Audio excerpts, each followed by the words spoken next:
choice today? It can be any small thing, like should I have tea or coffee for breakfast? Should I walk in or get a taxi in this bad weather? Or do I actually want to come for this conference at all? So who made some choice? I did. So you see, most of us already made some choice. If I tell you we make more than 200 choices about food only per day, now I would like to show you the choices are not always what they seem to be. First, I want you to imagine a situation. That you're in a hospital, that you had a friend there that had an operation. And you're hungry and you want to have a drink, so you walk to the vending machine. And on the hospital corridor, you meet Emily. And Emily is dressed up like a patient. Because there's a queue, you start to talk. And as you see that Emily seems quite worried, you ask her why is she actually in the hospital. And she tells you she had an abortion. And I want you to remember what were your thoughts just now. What would you think in such situation about her when she told you this? This is not the regular choice that most of us make on an everyday basis. So as I told you before, we make lots of choices about food only. So when I moved to Scotland for my undergraduate and I was living alone, I often found myself in a situation when I just walked in a Waitrose or Sainsbury's, called my mom and asked, what should I cook? For me, this has been an issue. Like, first, to think about when I will actually go to the store, because I don't own a car, and Scotland can be quite windy, you know. Secondly, to prepare myself for the shopping, that I'll have bags that dolphins won't be suffocating from the plastic ones. And thirdly, actually think about what am I going to buy, what I need to buy for food, and what I need actually to buy as a stock for household. Just a little thing as getting lunch can be quite complex because we need to think about it so much. And this is the basis for emotional labor. For many people, emotional labor is management of emotions. And that women are so much worse at it because we're all over the place. But actually, for many people, including me, emotional labor is something different. It's all the behind-the-scenes work. It's like when you imagine a movie and how you always think about actors and how they usually play like so amazingly, they're amazing and they're stars. But the actual hard work was done by the producer, by the director, and by the scriptwriter. And I'm not even talking about the numerous crew members that just like make the stage ready. And this is the emotional work. The fact that you usually have the actors on the spotlight in the red carpet. But they are just one point in the whole picture. And every one of us is making a lot of decisions daily. And for every one of them, we need to think about this complex big picture. So, as I said about lunch, usually for most of us when we've been teenagers, once in a while, mom asks us, what do you want to have for lunch? And usual teenage response, whatever. Then, mom went on to cook something that she felt in mood for. And then we would be like, I don't want to eat that, like, why did you make that? But she asked you to help her with that one tiny step in the whole behind-the-scenes work. And you didn't, and then you weren't actually happy with the stuff that she made. And this is where also the gender roles kick in, because we're still in a place where we have got old-fashioned gender roles, that females are just at home with kids, and men are the ones that going off to work and pay for things. But in the modern households, most of the women also work. They also go to work, but they still manage the household and do all the behind-the-scenes work. So I think that most of you will now think, but women are so much better at this thing, that's why they're doing it. But that's not true. Biologically, our brains are not so different. But what makes the difference is the way we are being raised up. If you think about the girls, you always ask them to do that, clean that, make your bed, and they usually oblige without talking back to you. When you ask something like that from a boy, he's not going to be very happy about it.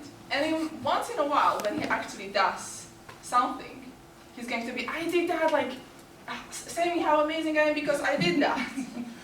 And this then leads to actually families where things work in this way.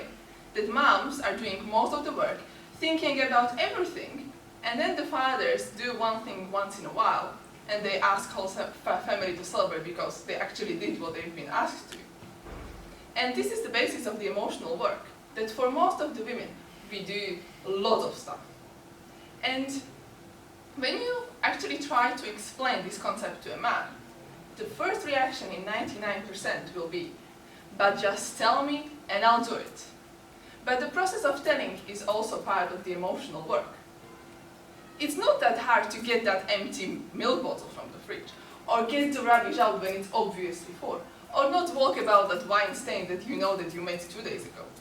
So when you find yourself in a situation when a woman is shouting at you because you did some of these things, just remember she's thinking about all the behind-the-scenes work, and she's counting on you to do this one little thing, that if you don't, she explodes. I hope that after I told you this, you'll try to think about it for your life. So this is the choices that we make in our lives every day. And then there are second life choices, the choices about the life itself.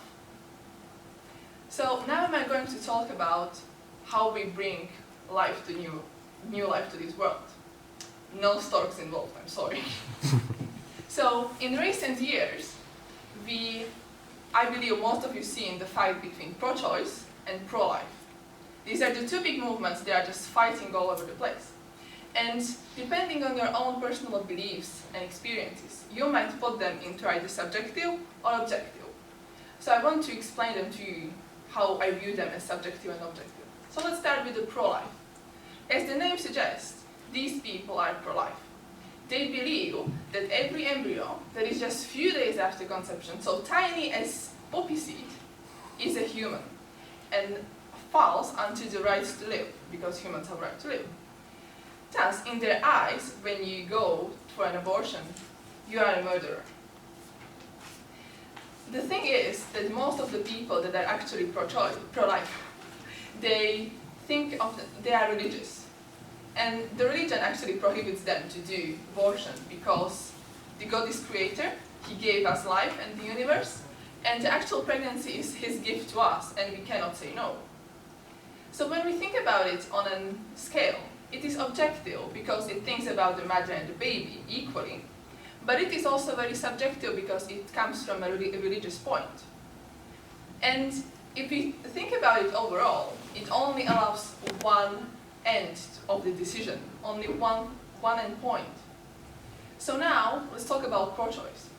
Pro-choice is, on the other hand, people with pro-choice believe that the woman has her right to choose the decision, that the pregnancy is in her belly, it's her body, and she has the right to actually say if she wants to continue or not. So, because it allows two outcomes, we can say it is objective. But in recent years, there had been issues with, for example, in France, people were not talking about side effects of an abortion because there was a new law that actually prohibits people to make pressure on women who are seeking abortion. So this then leads to actually more women seeking abortion than just leaving them 50-50 choice. But when we think about it overall, it still allows two outcomes: continue the pregnancy or end the pregnancy. Now, let's go back to Emily that I introduced to you in the beginning. When she said an abortion, most of you think she killed her baby. She's not a good person. But she continues straight away with her sentence. I had an abortion because we already have 2 children, and with my husband we cannot support third child. If we were to work more and to be able to support this third child, our family will start to crumble up because we wouldn't have time to spend time with our kids. It breaks my heart, but this was the choice that we took. I believe that most of you will think something differently than what you saw at the beginning. And this is the power of the emotional work and the behind-the-scenes work. We can't ask people to make decisions based on something. Every one of us here is an individual. We have our own worries, experiences, and dreams. Imagine that everybody in high school would be asked to continue to higher education. Imagine that when you start to work, you must definitely buy a car to go to the work. Or when you get married, you will definitely need to buy a house and settle down ASAP. What if the people in the situation that I mentioned about, what if the first person just wants to live no stress life and live in a farm and take care of animals? What if the second person wants to cycle to work because he is environmentally friendly? And what if the couple just wants to travel the world and get to know new cultures? We can't ask people to make decisions on the things that only we believe. When we think about all the women that choose abortion as their decision, it is not an easy way out. They know that most of the society would not welcome that decision. And there are many cases in countries where abortion for these reasons is prohibited, such as Ireland or Poland. Women actually then seek illegal fines to actually get abortion. And that's actually ending even worse, because you can't imagine what kind of bills are there on the internet. Like, it's horrible. Every 11 minutes, a woman dies from the results of an illegally performed abortion. Every 11 minutes.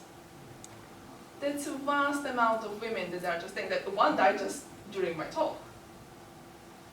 And this is actually what we need to think about because people within the pro-choice movement, they actually take the step down that they don't have a say in the situation of that woman, that they let the women have their choice from themselves. Because if you think about it, you wouldn't want somebody else to decide for you. And why should these people decide for these women? Now, when we think about the pro-life, in many cases, they actually want also, they like all the children that are on board, either if they are healthy or if they are handicapped. And they think that the value of life is always the same, but actually it's not. We can't value any life is better than no life, because that's not true. For example, with handicapped children, like my brother who has Down syndrome, people with pro-choice and religious beliefs would say, they are so amazing, like they give you so much love and they can teach you so many things, which is true. But on the other hand, they would say that yes, society welcomes them up, but that's not true. You can see people pointing at these people, laughing at them, and it's really hard. It's really hard for the parent to see this is happening to your child. So what we need to think about is we should be pro-good lifers. We should want people to have good lives and not just any lives. And when we think about decisions, we need to have others have their choice, like we have ours. And let me just finish up with a quote. Everybody does what is best in every situation. It can be best for the past, present, or future, but it is best what that person can do in such situation. Thank you.